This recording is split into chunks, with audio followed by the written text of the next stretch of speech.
Mr. Speaker, the Secretary of State has just said once again that the new administration wants to secure a deal rather than leave without one. Yet we know that no new concrete proposals have been presented to the EU.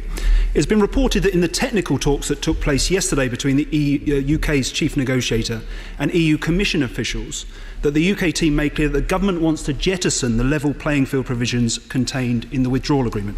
Can the Secretary of State confirm that removing these provisions is now the government's preference?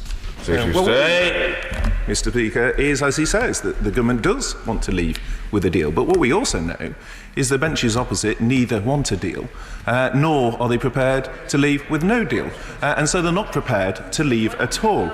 In terms of the government's proposals and what we put forward, we made clear in the letter to President Tusk that the issues, notwithstanding concerns with the wider withdrawal agreement amongst many of my colleagues on these benches, the issues have been narrowed down to the issue of the backstop. That is distinct from the Northern Ireland Protocol as a whole, and that is the constructive approach the Prime Minister has taken.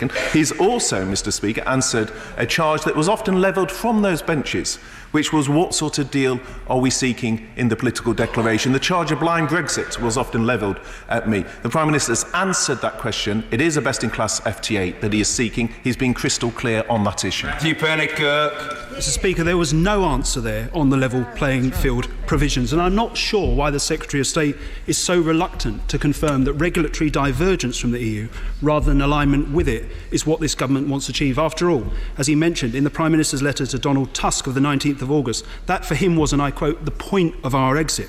We've gone from Canada plus, Mr. Speaker, to Canada minus, with barely a mention and no debate in this House.